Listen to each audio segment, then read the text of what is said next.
Hey guys, welcome to Mystery Diagnosis. Then, when Angie is 16, the migraines come back, worse than before. It was like a sharp stabbing pain over my right eye. After like a month or two of it, they would get so bad where it would hurt just to like move my jaw. Like I could not speak. She would oftentimes throw up, sometimes several times a day. Angie tries taking over-the-counter drugs, but nothing helps. The family doctor prescribes pain relievers, but they don't work either. And around the same time, another symptom appears. Her hands would be blue, Angie's feet would turn blue, and she just was cold all the time. And, you know, we live in North Iowa. You don't think that much about somebody being cold because it's cold. Then, one morning, the headaches and poor circulation are eclipsed by something much stranger. Angie woke up and came down the steps. And when she came down the steps, her head was moving like this. I thought, well, this is weird. So I immediately called the doctor's office. We drive over there, and you know, my mom is like gripping the steering wheel, and she's so positive that it's a brain tumor. The doctor came in. He was very, very serious and started doing a more thorough exam. During the exam, the doctor discovers something. Something nobody was prepared for. And he said, I think she's pregnant.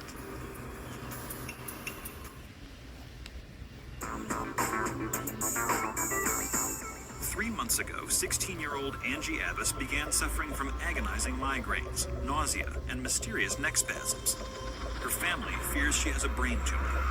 Then her doctor discovers something no one expected. Angie is 20 weeks pregnant.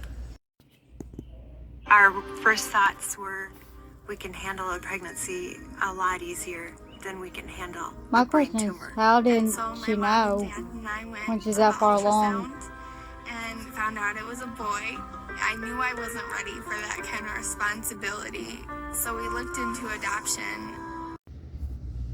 Another call. It's the OB's office. Angie's blood work has come back abnormal. They need to retest her.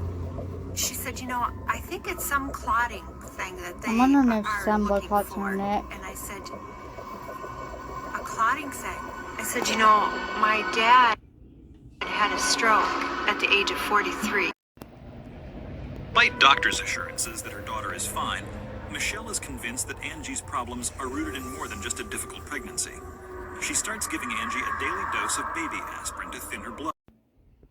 And 8 weeks before her due date, everything changes. I woke up on July 25th, 2004, and threw up. I went Good time to downstairs take the and I baby. said, Mom, I threw up. Michelle is alarmed. Angie has not been vomiting since early in her pregnancy. Then she notices something else. I did notice that she was having a little swelling in her ankles. And I Preeclampsia. thought her face was a little bit puffy. Michelle's instincts tell her something is very wrong. She rushes Angie to the hospital. The OB on call is a doctor they've never met, Dr. Michael Faust. Her blood pressure was quite elevated.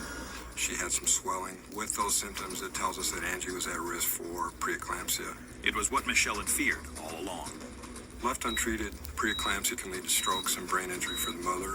When I said take the baby, I mean a C-section.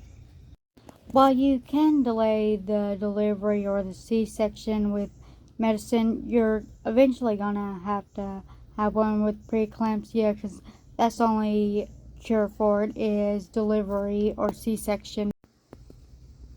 With Angie's blood pressure skyrocketing, the doctors have only one option. The treatment for preeclampsia is delivery. We can give medicines to buy some time until delivery occurs, but delivery is the treatment. An emergency C-section is the only way to save Angie and her baby.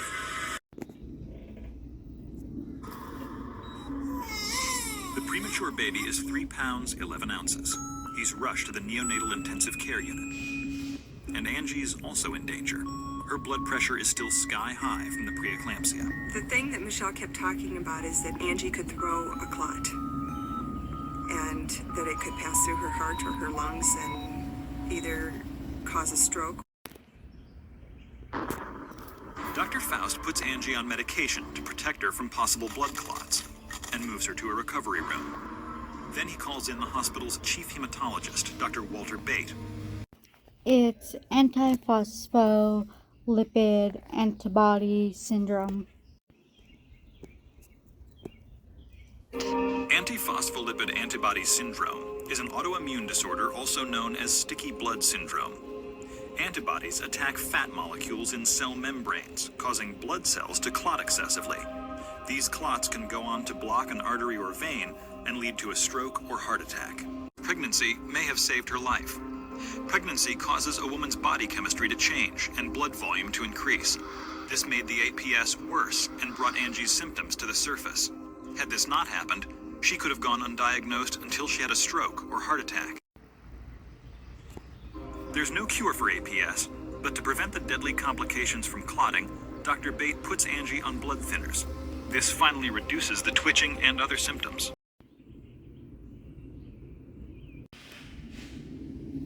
One year later, Angie is back in school. The baby has been adopted, and his parents have named him Cameron. I really feel that Cameron was our little messenger that let us know that Angie had this clotting problem. Angie has grown close to Cameron's parents and is part of the child's life. I think it's extremely important for patients to really get involved because the doctors can't read your mind. They can't tell how you're feeling or what you're thinking. You have to tell them because they won't know unless you say something. Without you knowing what it is, I think I drew the butterfly bush. I meant last time I think I drew the butterfly bush without you knowing. Thank you for watching. I'll see you next time.